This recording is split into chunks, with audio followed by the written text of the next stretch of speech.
Welcome to Ghostly.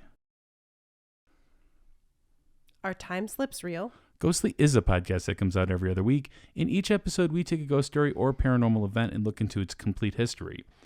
Rebecca then gives us evidence proving that the story is real, and my job is to debate those pieces of evidence and get you, the listener, prepared to vote on if it's real or not. If you haven't yet, please hit that subscribe button. And as always, we're your hosts. I'm Pat. And I'm Rebecca. You are Rebecca. You don't like me to say my own name, but I like saying it. I'm glad you remember that. I do remember that. So we're here in Ghostly Studio. We are going to be doing this in video, so if you hop over to our YouTube account, you can view that. It's youtube.com/Ghostly Podcast. Pretty easy to find. Absolutely. So in this episode, Rebecca, we're going to be examining time slips. Have you ever heard of them? You had to. I had to for this episode, research. but honestly, okay, I thought I understood what time slips were until we started to do the research for this episode, and then I realized, they're not exactly what I thought they were. Well, maybe I don't know then. I was thinking of more like time skips. Oh. Like where people lose That's what time, I was thinking. And then it turns out that's not what it is. No. It's so much more interesting, and I think more ghostly. So some scientists believe that time travel is possible. But with all of modern technology, we have not figured out a way to do this yet. That we know of. Time slips are a paranormal event where people on their own or in a group somehow travel through time by unknown means and for unknown reasons. Mm-hmm. I like that definition. Yeah, right? That works. Yeah. So, I mean, most of the time this is back in time. This isn't like futuristic. Yes, that is a good point. Yeah. It is usually traveling back in time. So we're going to get into that. We're going to get into it, yeah. But we do have a shout out. There's actually two ways to get a shout out on Ghostly. The first way is to give us a review on Apple Podcasts. You know, we always prefer those 5-star reviews, but we will read any and all reviews that we receive. And the second way is to become a member on Patreon. Just go to ghostlypodcast.com and click on Patreon in the menu bar. We have a lot of different tiers to choose from, but we're going to introduce a third way now, and that is to send us something in the actual mail, and we got a card. We did get a card. We got a card from Tim, who actually is in our Ghostly Book Club. We had a Ghostly Book Club meeting, and he was there, and he sent us a card for Halloween, so thank you so much, Tim. It says, boo. Boo. Yeah, and then it says, Pat and Rebecca, things can get a little spooky on Halloween. Oh. Watch out and enjoy it. And Tim likes the really spooky stuff. We know that. Yes, and actually he signs it, Tim, and then he says, #skeptic. Ooh. So Halloween, I guess skeptics can send Halloween cards as well. Yeah, we're allowed. So what about the listener mail, though? All right, so we also got a listener mail in our mail. Oh. So very exciting. It's an actual letter. Ooh, paper. Paper. Yeah. So, and this is interesting. So it's a letter, and she included a little map. Oh. Not a map. I'm sorry, a drawing to like set the scene. Is it relevant to the story? I think we'll be able to kind of visualize it. Okay. All right. Yeah. Okay. It says, "Hey guys, I love y'all and y'all's podcast. I used to be a skeptic, much like Pat. Although I have many weird and possibly ghostly experiences." By the way, she wrote the word ghostly in orange. Aw. Appreciate. Things moving, writing on mirrors, unexplained noises. I always thought of possible explanations and just told the stories for fun. Until this story. If Pat has any theories, I'd love to hear them. Oh, geez, I'm on the spot now. Because this happened over 5 years ago and I still have no explanation. Okay. Anyway, let's get to the good part. When I was in high school, I had 2 friends come stay the night with me. Now, I live in a small rural community, so the only things there are a few houses, churches, an old general store, and a cemetery. One of my friends had never been there before, so I took her to the only interesting thing there, the cemetery. Cemeteries are interesting. I think that's really kind of cool and quirky that if someone comes visits you in your town, you're like, listen, the only thing that we have to do is go see the cemetery. I mean, at least I guess when you're underage. It was very small, but also very old with some interesting gravestones. While we were there, we found one with pictures of the couple on it. After we finished awing over how adorable it was, we turned to see a rainbow a few feet over my car right in front of us. We awed again and headed home. A wholesome moment before the creepy. Ooh. Oh, I like that, though. Yeah. We went to bed with one friend sleeping on the couch and the other friend and me sleeping on the Chase lounge adjacent to it. Before we fell asleep, my friend that was laying with me jokingly said, "If there's any ghosties who followed us home, I'm open for cuddles tonight." In the middle of the night, I woke up to the blanket being pulled off me during a flash of lightning, I saw the outline of my friends laying on the floor. Figuring they got up after me and fell asleep talking on the floor, I pulled the blanket back from my friend and went back to sleep. About 15 minutes later, I woke up to my friend grabbing my feet and whispering my name. I sat up and asked, "What?" Thunder cracked and she said, "Can I come back here with you? I'm scared." Me being me, I snarkily said, "Of what? The thunder?" To which she replied, "No, of whatever is down here with me." Ooh, dum dum dum. This sent chills down my spine, and remembering the figure I saw on the floor with her, I immediately said yes. At this point, her phone is across the room, slowly flashing, but we're on the sofa facing each other, so I can't see the floor. I tell her what I saw and suggest that maybe it was our friend laying on the floor next to her. She told me maybe, and she did feel something, but the thing she touched was weirdly cold. We started calling our friend's name to see if she's awake and hoping she's just messing with us. Now, her phone is flashing faster, and she jumped towards me and tells me she felt what she described as a cold hand touch her back. We decided to jump up, and she ran to check her phone to figure out what's happening with it, and I ran to turn on the lights. When she checked her phone, there were no notifications or reason for it to be flashing. I turned on the lights, and our friend is still asleep on the couch, so not the floor. And we freaked out and woke her up. She had clearly been asleep the whole time, and my friend and I were crying, so she would have told us if it was a prank. My friend told me after that she felt like she had been pulled onto the floor.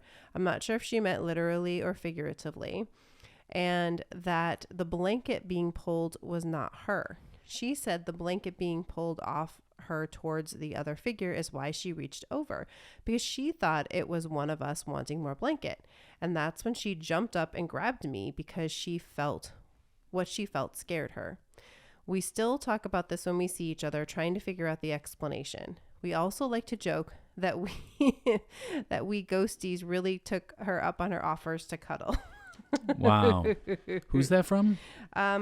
So this one is from Ashley. Oh, Ashley. Okay. Yeah. I don't know if we've got a couple different Ashley, so I don't know if I've seen this name before. You mean more than one Ashley can listen? Yes. At the same time? At the same time. Wow. Yeah, I don't really have an explanation for this one because whatever I say, I'm going to get beaten up for. So I can't imagine what it would be. Like, seriously, it freaks me out. I don't, there's a difference between, no one could get from, the couch to the floor and, they wouldn't have noticed it. That just doesn't seem possible to me. I mean, a lot can happen in the middle of the night. And, flashing. Some Android systems also allow, notification. And actually, an iPhone now, you can do it in accessibility, where when the phone rings, it actually flashes something. So I don't know. Well, all right. The phone, I'm not as... if it's well, weird. I'm a techie guy, so I like talking about phones. All right. Well, what can happen? What can people do if they've got a story to send us? Well, they can obviously email us at info@ghostlypodcast.com, or they can use the contact us form on ghostlypodcast.com. Or one of my favorite ways is to do what they just did, where you actually get stuff in the mail.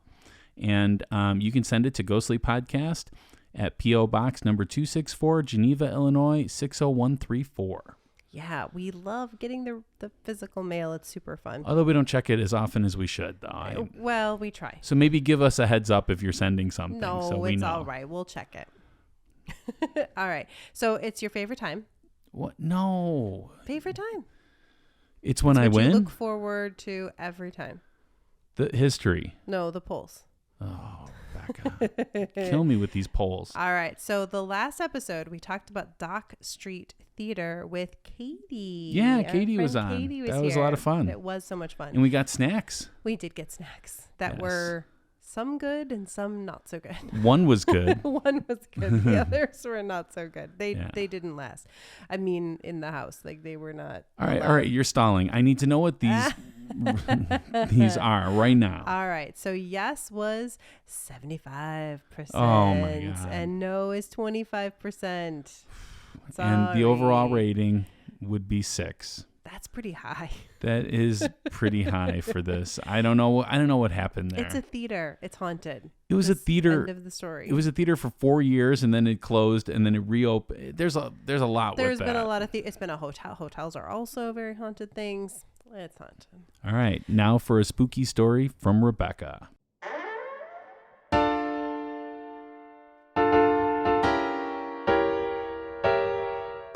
It's time for a spooky tale from Rebecca.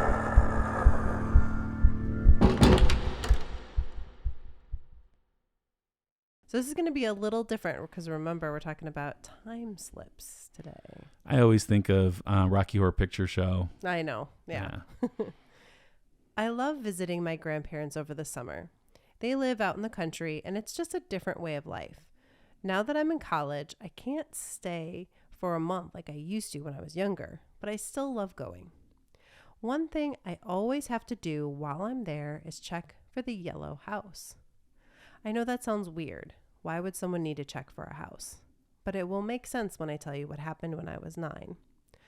I always used to play with a girl named Julie who lived on the next farm over from my grandparents' house.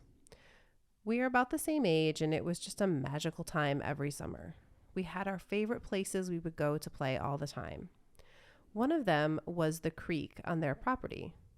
We were there playing, trying to catch frogs. We knew no gender norms, thank goodness, when I saw something shining to the west. This was kind of like a no man's land. I mean, I'm sure it was someone's land, but we didn't know whose and never saw anyone there. There's no fields, just kind of prairie. But I had never seen anything shine there. I said, let's go check it out. I wondered if it would be a mirror or something someone had left. As we got closer, the shining seemed to stop, and it was replaced by a yellow house. It was an old-fashioned looking farmhouse, which, to be honest, was how most houses in the area still looked.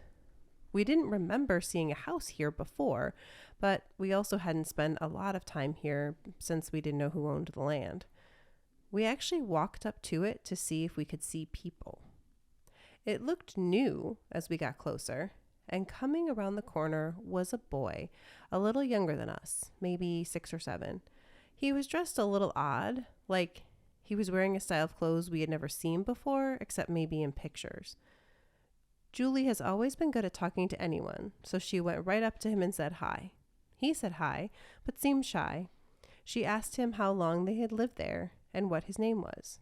He said his name was Charlie, and he didn't know how long, but he didn't remember living anywhere else, which means they had been there for a while. Things felt weird, uncanny, but being kids, we didn't really dwell on it. Instead, the boy asked if we wanted to see his new wagon, and we said sure. So we started playing with him. I'm not sure how long we were playing, but it was at least a half hour, when his mom, I assume that's who she was, opened the front door to check on Charlie. When she saw us, she came running outside and yelling at Charlie to get inside. She just stared at us like we had 3 heads. She was wearing an old-fashioned farm dress, and it seemed like our clothes freaked her out. She grabbed Charlie and just ran back inside. It was all so weird. We decided to just leave and come back later. But this is where things got even weirder. The next day, when we came back, there was no house there. Nothing. I mean, we knew where we were and there was nothing. So we asked my grandma about it and she looked really confused. She told us that there had been a house out that way many years ago when she was very young, but that it had been torn down at least 30 years. when someone else had bought the property and, built a newer house closer to the road. I don't know what happened that day. I know that we tried many times over the years after to find that yellow house. I don't tell Julie, but I still go and look when I go back to visit. I've never seen it again. After doing some research, I think we went back in time that day. Maybe it'll happen again. All right, Rebecca. That was kind of spooky. Yeah. But how much of it is real? You know what? It's all made up. What? Just based on, it's like an amalgam of the kinds of stories you can read out there. Wow. Rebecca made it all up. Well, again, it's representative of time slip stories. All right. Well, something that's not made up is the history, and we're going to go over that in just a minute.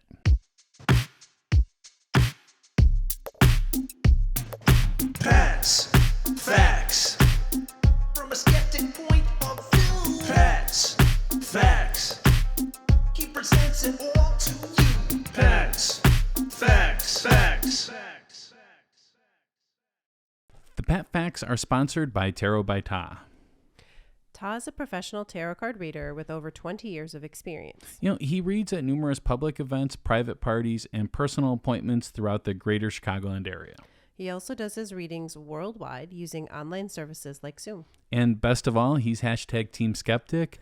Recently, we just found out that I've known Ta for like 20-something years.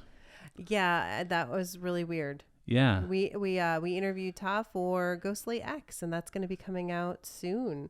So if you want to hear that interview and learn how Pat knows him, yeah, go subscribe on our Patreon. It's a little geeky though, It's how I know him. Very geeky. To find out more about Ta, visit and like his Facebook page at facebook.com/tarot by Ta. All right, so let's get into the Pat Facts, Okay. Rebecca. All right. We're going to start by talking about the idea of time travel. Okay. Because time travel has to be something that can happen, in order for... This to be real. Yeah, for time slips to be real. Okay.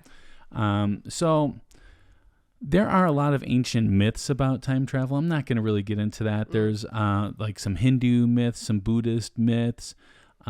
Take it for whatever it is. They could just be stories explaining different things, or they could actually be something. Okay. But this idea has been around forever. Okay. We all travel through time, but we are limited to traveling it at the same speed. That is 1 second of time per 1 second of time. And right? that's going forward. Going forward, yeah. Okay. We can all look back in time, though, Rebecca. In a manner of speaking, at least. When we look up to the heavens and see the stars, those are how the stars looked a long, long time ago. Oh, that's true. Maybe even thousands of years ago, since most of the stars that we see in the sky are usually about 1,000 to 4,000 light years from Earth. Yeah, well, all the stuff that we've been seeing with the new telescope, the James Webb telescope, has been that just blows my mind when they talk about how far away those things are. Now, there are people that say that some of those stars have died. Right, That what we're seeing are all dead stars now, Totally but that's possible. that's not necessarily true. I Doing the mean- math, it's probably one star, like in the sky at any given time. So I it's don't know. just really it blows my mind. math isn't my strong point though. So Yeah. so in order to travel through time, we would need to slow down the speed in which we normally travel, or we would need to speed it up. Okay. So not just 1 second of time per second of time. Gotcha. That would make sense. I feel like I'm repeating myself when I say that. Makes sense. But you know what, Rebecca? It is possible. What? Albert Einstein came up with the idea of how time works. He called it relativity. The theory is that time and space are linked together. Einstein also said that our universe has a speed limit. Nothing can travel faster than the speed of light, which is 186,000 miles per second. Wow. Yeah, that's pretty fast. What does this mean for time travel, though? I mean, this is... Okay, according to this theory, the faster you travel, the slower you experience time. And scientists have done some experiments to show that this is, in fact, true. I have heard of this, yes. So, for example, there was an experiment that used two clocks set to the exact same time, One clock stayed on Earth while the other flew in an airplane, going in the same direction that the Earth rotates. After the airplane flew around the world, scientists compared the two clocks, and the clock on the fast-moving airplane was slightly behind the clock on the ground. So the clock on the airplane was traveling slightly slower in time than 1 second per second. Whoa. So it is possible. Yeah. There is math to support time travel, I guess. Oh, you're going to do math for it? No, I'm not going to do math. Come on, I was ready for you. It's like the Charlie thing with like all the Yeah, right. math on it. But time slips are a little different though, right? Because as we already said, a time slip is usually going back in time, not the future. And it usually doesn't happen for any reason that we currently understand. That's true. When we hear the stories today, it's not on purpose. I mean, allegedly. Allegedly. Most scientists do not believe that traveling back in time is actually possible, though. And when we are talking about time travel, we really can only do it in very short bursts. So some of these stories we're going to hear, I'm sure they've transported back in time way before that. It's more than a few seconds. Gotcha. Stephen Hawking actually suggested that the fundamental laws of nature prevent time travel. Yeah, and he also would say, like, hey, if time travel was possible, why aren't we seeing people from the future? Well, I might have an answer for that. Oh, okay. Although Stephen Hawking has also been debated, his theories on this particular part of time. Sure. So that brings us to the idea of some time wormholes. Ooh, fancy. So wormholes are a hypothetical warped space-time permitted by Einstein's field equations of general relativity. Okay. One side of a wormhole would be in a younger place in time, and the other end would be in an older place in time. So if someone entered the younger end and then came out in the older end, it would effectively go back in time. Okay. So there is a limitation, and this kind of would speak to Stephen Hawking saying that people have not visited here. Okay. The limitation is it would only be possible to go as far back as the initial creation of the wormhole. Okay. So we need to create that, and then people could come back. Right. In order for that to work. Gotcha. So that's why nobody's come here, because we haven't created that yet. Oh, right. Now you're reminding me when I heard him say, he just said he didn't necessarily say when I was listening to him that like it was totally impossible, just that he didn't think the technology had been invented yet, because if it had, we would have seen. Yeah, exactly. Right. Gotcha. Yep. Gotcha. Okay. So it's more of a path through time than it is a device that itself moves through time. Gotcha. Okay. All right. So I know you have some things to add to the Pat Facts this time. Well, I just found Rebecca Facts. Yeah, I didn't do Pat Facts. So this was just something I found that I thought was kind of interesting. I'm not going to read the whole thing, but it's just like there's a couple other theories out there. One is that like all times are kind of like happening at once, and it's just a matter of like we can only see or experience the present. Yeah. It's like all timelines are existing at the same time, kind of a little multiverse kind of thing there. Oh yeah. I've seen that Spider-Man and everything. Right. Yeah. And so it's like, so these like time slips are people maybe kind of all of a sudden getting that glimpse into. Oh, so what you're saying is that crazy person at the train station, he might actually be from the future. Right. Could be. Oh. Yeah. Mm-hmm. And maybe he's having a conversation with someone in the future and I'm just seeing his end. Exactly. Ah, I Could see. be. And then there are some people that think that, so, you've seen the ancient alien stuff, right? On like the History Channel. I love the ancient alien stuff. So some of that where they talk about like, oh, there must have been like aliens or other people that arrived that gave like more advanced technology to people in the past. His thought is, no, it was people from the future that traveled back that gave them these things. So when we find these, strange machinery or like things that shouldn't be in places, it's because of time slips, not necessarily extraterrestrials. Oh, I've been watching that Ancient Apocalypse on Netflix, and it's a little hokey, but in there they talk about like a stranger that comes into these communities and teaches them about things like astrology and stuff like that. Or astronomy, excuse me, astronomy, and gives them all this science, and then all of a sudden they become an evolved civilization. And this is back during the Ice Age. I see. So Okay. And then there's just one other theory or thought, which is that we'll notice today there are some places on Earth that are maybe more likely to have time slips. what?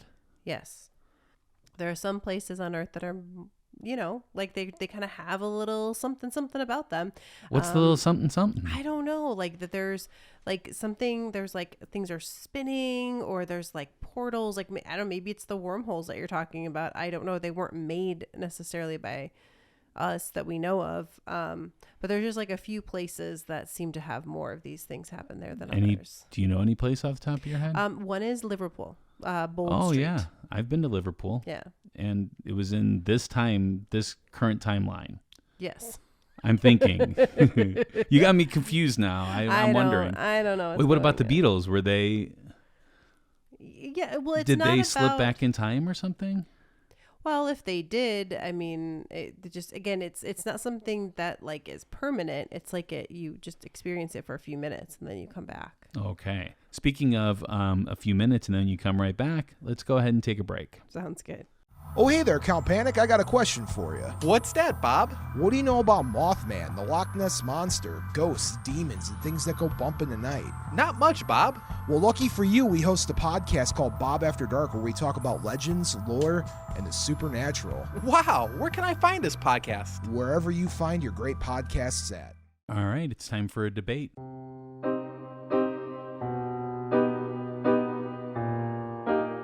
don't know how this debate's going to go, because scientifically it is possible. Yeah, I'm not sure where I land on this. I don't know. I have no clue where I land on this. But one thing that I'm going to say is I think this is super interesting for us as Ghostly. And I think it's going to affect our conversations from now on. From now on. Because when you think about it, the question is, when someone sees a ghost, are they seeing a ghost? Or are they experiencing a time slip where they're going back in time and seeing someone from the past, as opposed to the ghost? So what you're saying is this might be a ripple in Ghostly's timeline. I think it is. Like, I From think now there's on. pre-time slip episode, and then there's post-time slip episode. Wow. Well, we have to see if that's going to happen. I want to hear this evidence first. All right.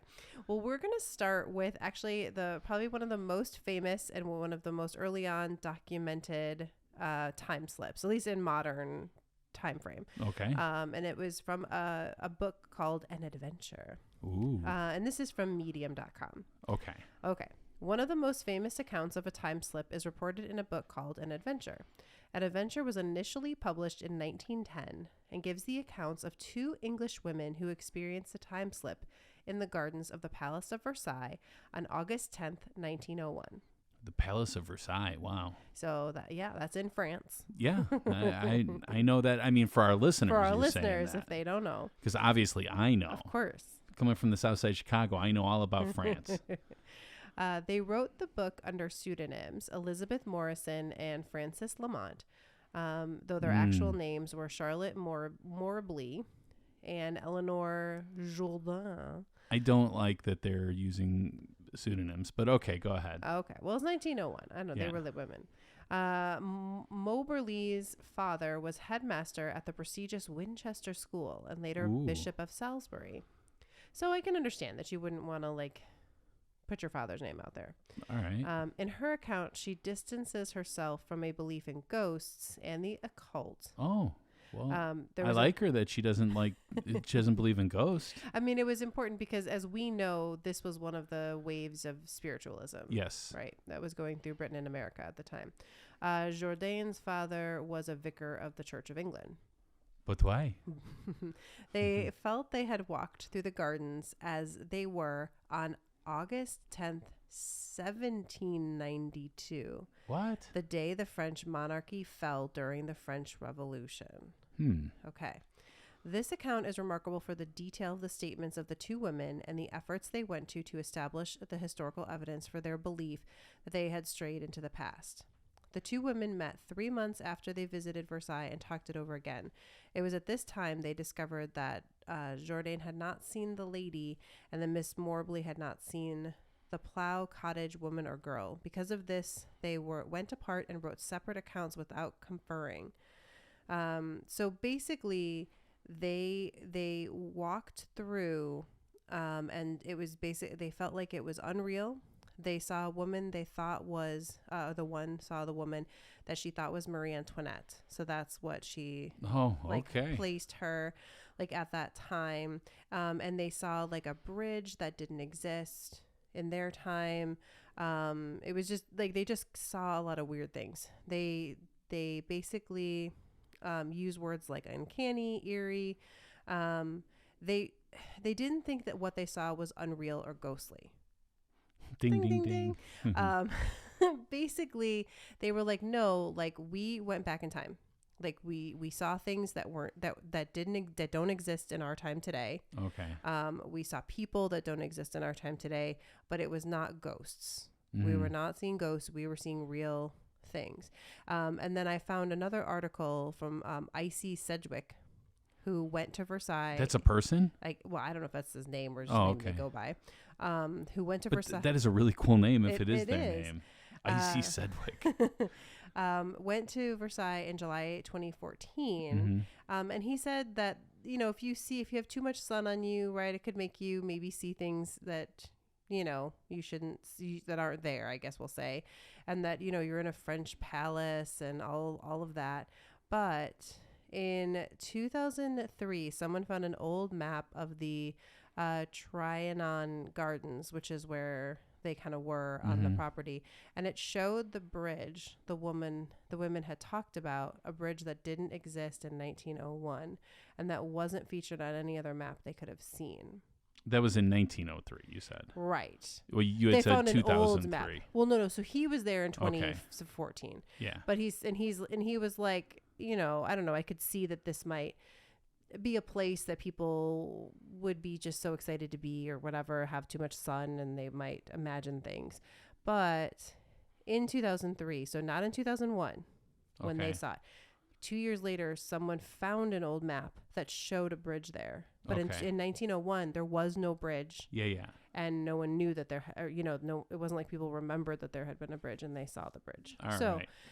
They felt like when they went to the palace, they were transported back in time, saw Marie Antoinette, saw, a bunch of stuff that wasn't there in their time.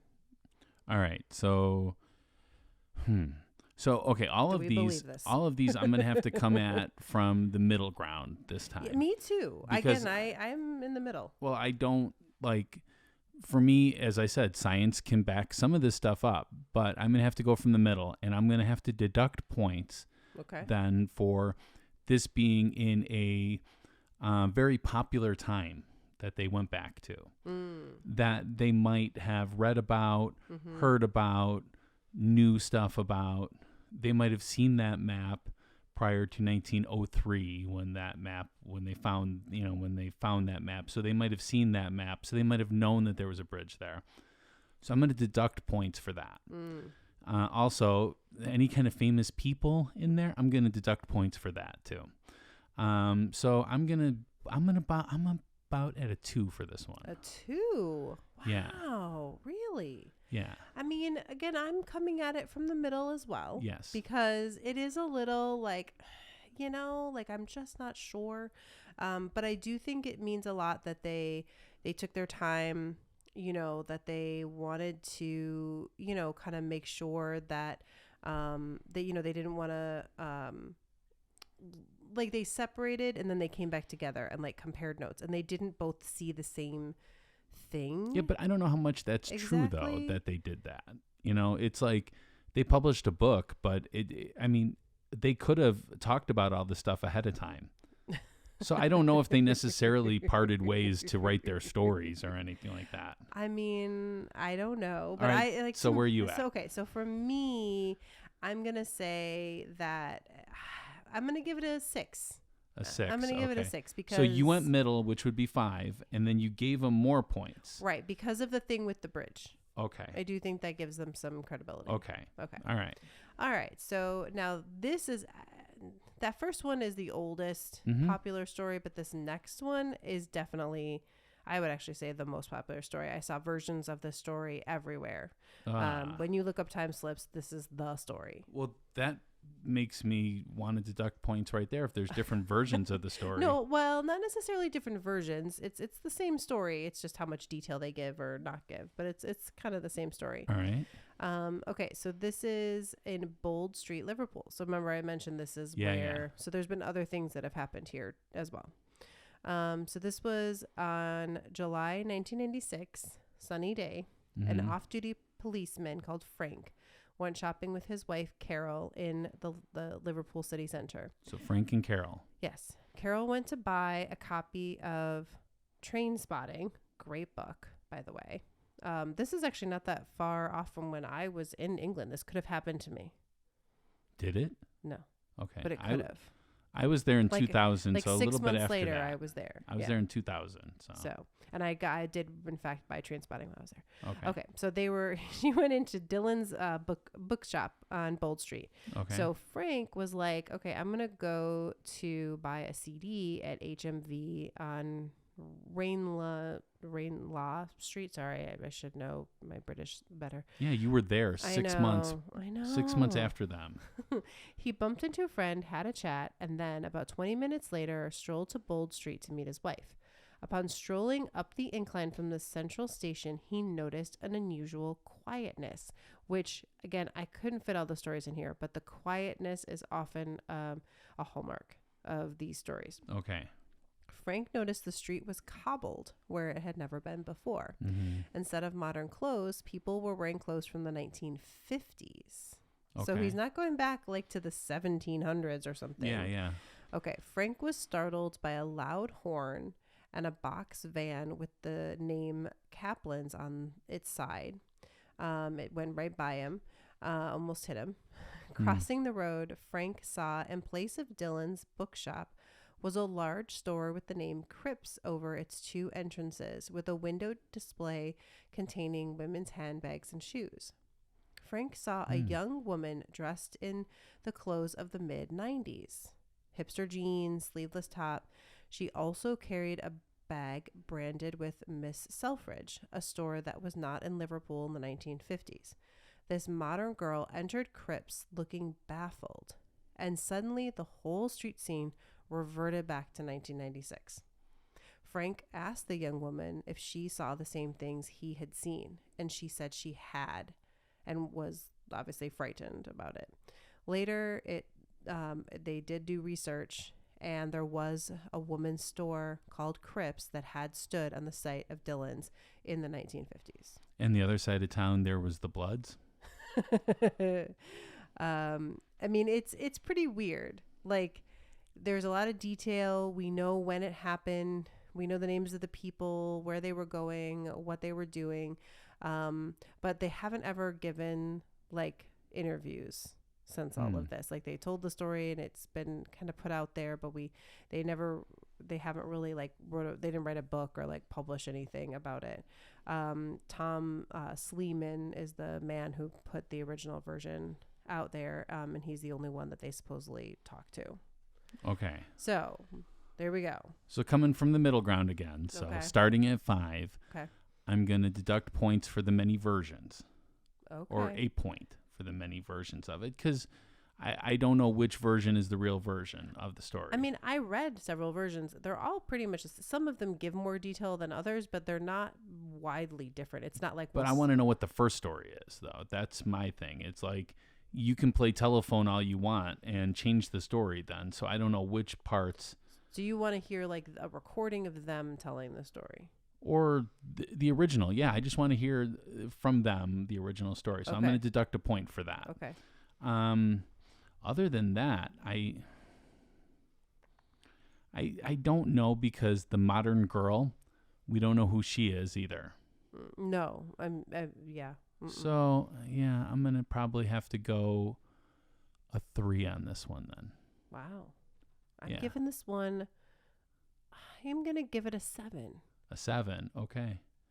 So why are you adding Or maybe points a to the 6. middle? Yeah, I don't know.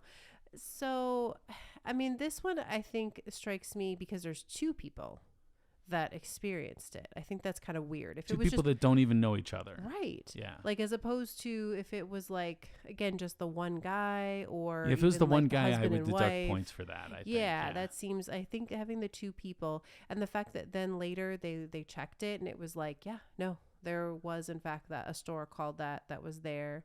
And I don't know how old this guy was, but I don't know if he would have been around in the 50s to have known that.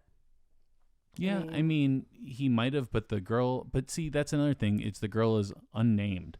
I have no idea who she is, so I have to deduct points for that, because it's not, I don't know. It just, that just to me is a red flag in this. You know, it's always tricky. It's like this with alien abductions too, you know, or any ghost story. A lot of times it's like people get nervous about sharing their name because it really does. You know, people think, oh, they're making money from it, when like really more than anything, it just brings you bad things and people saying bad things about you. But I mean, here's the thing with this is that I can't debate it using science, because science kind of supports it, doesn't really support it. So I can't use science to debate it. I have to, so it's, to me, it's either do I trust the people or do I not trust the people? Because if I don't trust them, then it's a lie, you know? And if I trust them, then it's got to be some form of the truth. So things will be said in here that'll make me not trust them or trust them more. Yeah. Well, what actually makes me, now that I'm thinking about it, I'm going to give it a 7, just because of where it is. This whole Bold Street in Liverpool.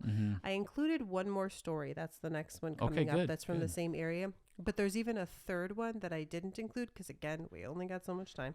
But there is another story of like a kid who was like running from the cops in this area.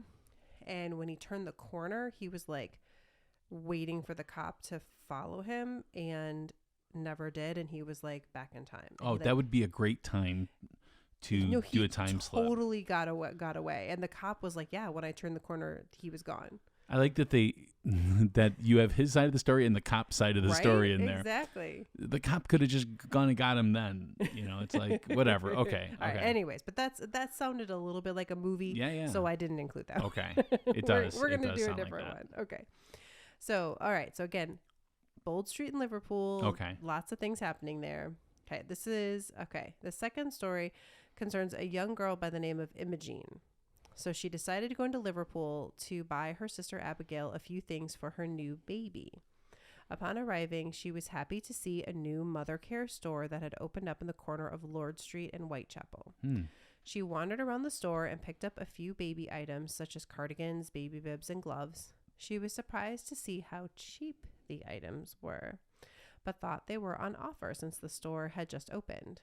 Taking them to the counter, she tried to pay with her credit card.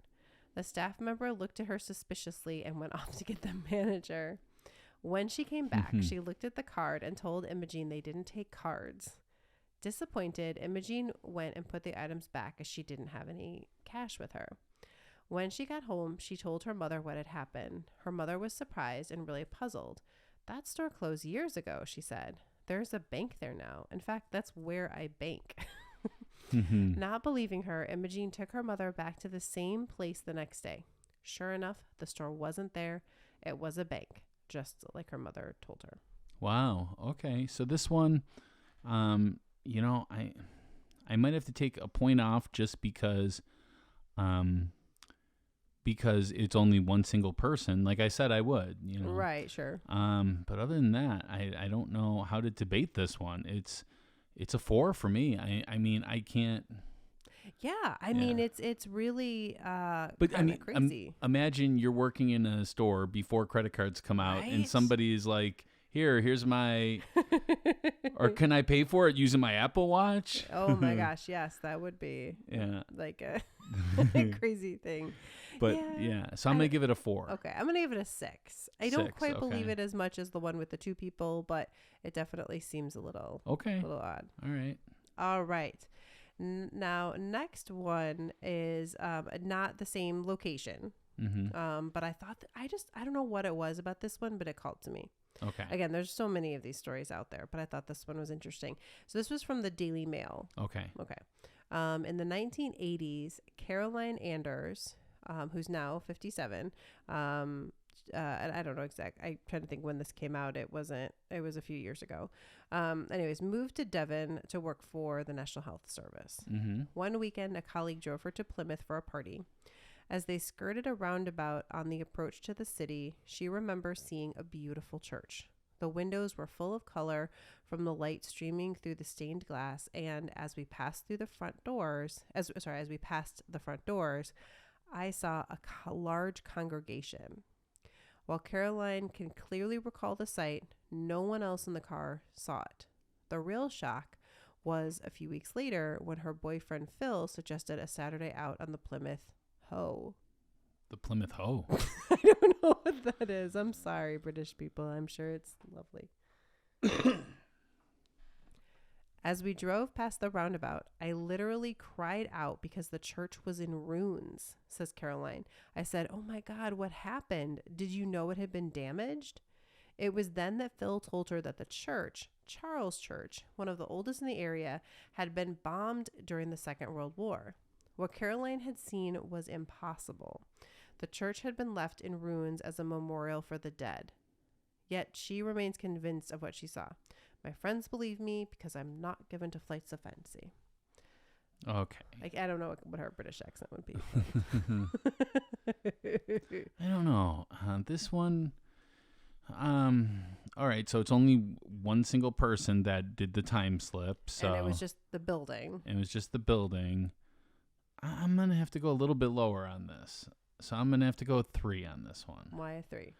Well, because we have one single person, so I have to deduct a point for that, right? And then because it's only one building that she saw, this could have been something where she was in a, different neighborhood or something like that and didn't realize it. I've done that. Okay. Where I'm like, yeah, I'm expecting to see this on the side and I don't see it. So, okay. So yeah, I'm going to have to, I don't know. It's just also too that she was telling her boyfriend this. It just seems like, I don't know. This actually seems super believable to me. Okay. No, I don't know. I'm going to still go 3 I have on no this idea. one. I'm going to go 5. Okay.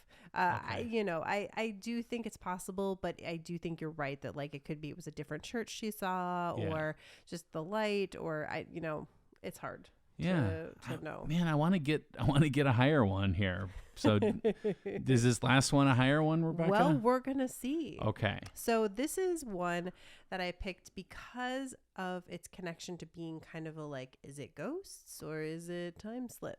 And this one you found on Quora. I found this one on Quora, Okay. Barbara. Okay. So someone asked, does anyone experience a time slip? And she says, yes. My best friend, whom I regarded as a sister, was American.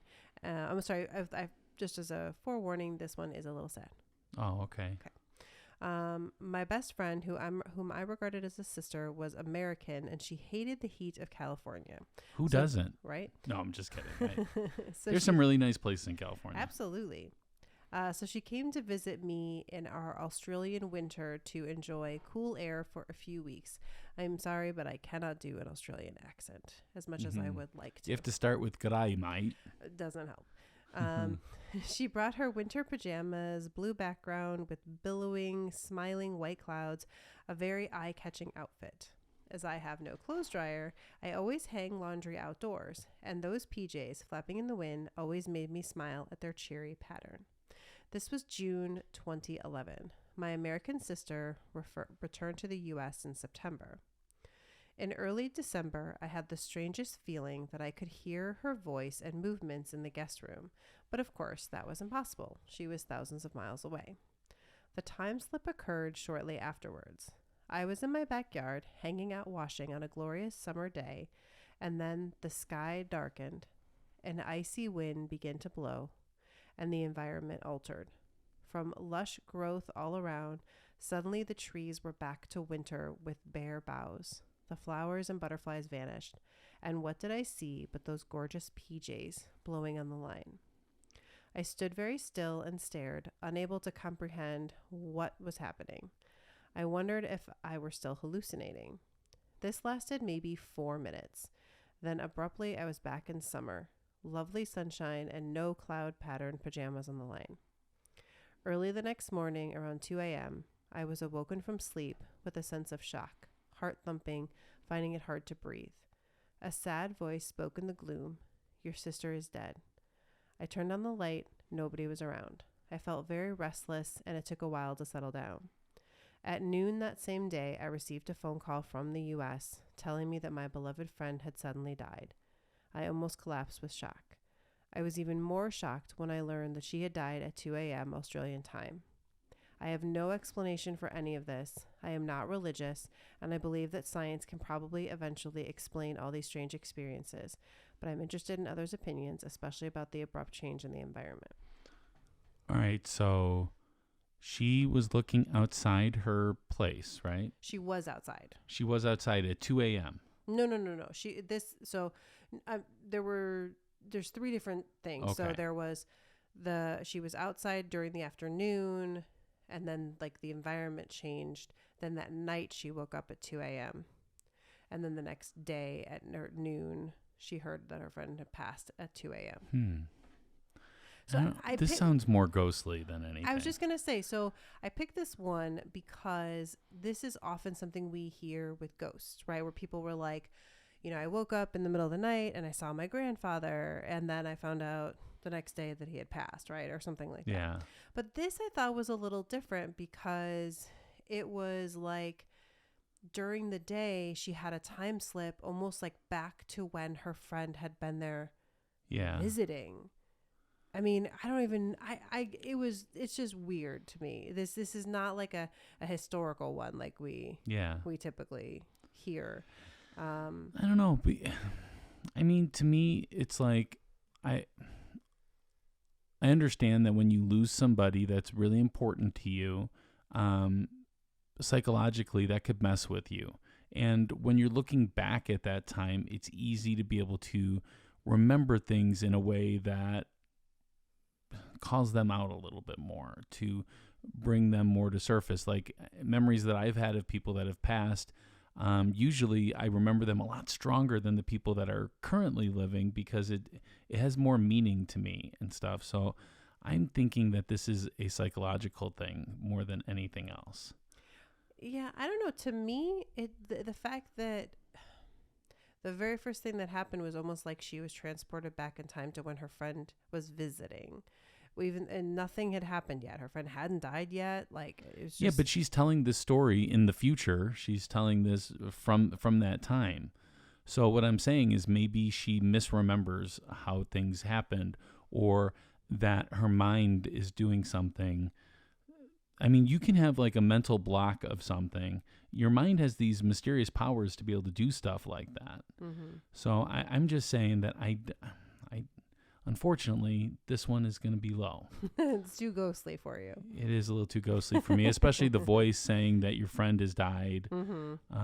Yeah, I'm going to go 1 on this one. I hate to do that. I'm giving this one a 6. Okay. Now, I didn't again, there are so many stories out there, but again, just to keep in mind as we go forward and think about our debate, and as we're talking about ghostly in the future, there are plenty of other time slips kind of stories of people being like, yep, I was in my house and I went around the corner and I saw an old woman doing something.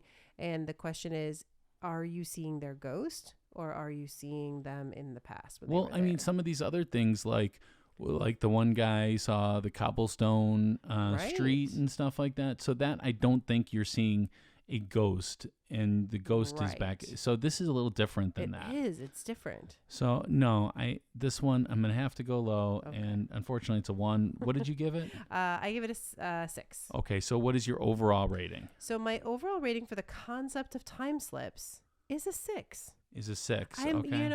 am definitely doubtful of some of these stories. I am. I think there's a lot of them out there where you're like, where you just kind of like, was it dark? Was it, I don't know, where you just kind of in a weird headspace or something like that. But man, there's a lot of detail with some of these. So how about for you? as far as the evidence that you've given me, I'm going to give it a 3. Overall rating, because I'm just factoring in all those things. Okay. But as far as the concept itself, I want to believe that this could happen. So I'm going to give it a 5 for the concept. Okay. But for the actual episode, we're at a 3. Okay. All right. All right. So that brings us to the closing arguments. This is our last chance to convince you to vote our way. We are each given 1 minute of uninterrupted time. We will time each other on our cell phones to keep Rebecca honest. Hey. And Rebecca, I have it set up. Are you ready to go? I am ready to go. All right, and go. So you know what? This has been a very interesting research. I hadn't really thought about this before. I just, I do think it's possible. I don't know how likely. I'm not saying that all the stories are true, but I do think it's possible that sometimes we get pulled back. I like the fact that a lot of these stories are just for like a few minutes, because, there's always the fiction out there that it's like, someone went back in time and they're stuck there for months or whatever. And I think if that was happening, we'd have more evidence for it, like more like real evidence. But the idea that it's like, nope, every so often, like time shifts and you just kind of like go back in time for like a minute or two, like that seems a little bit more believable. And I do think it's going to be interesting how it plays into our ghost stuff in the future. But I also have a healthy dose of skepticism about the stories too. All right. You had like 2 seconds to go. That's pretty good for me. Yeah. You didn't cheat. You didn't slip time in Hey, that. listen, we're on video now. I can't cheat. Oh, you find a way. All right. Are you ready? Yes, I'm ready. Okay, go. All right. So I found this really interesting because both me and Rebecca came into this at a 5. We came into it without any expectations, but curiosity, as we should with every single thing. The only difference is Rebecca went higher and I went lower. So I did it based upon, okay, science can't disprove this, but these things can. These little tidbits, these little red flags, and Rebecca took those red flags and made them higher.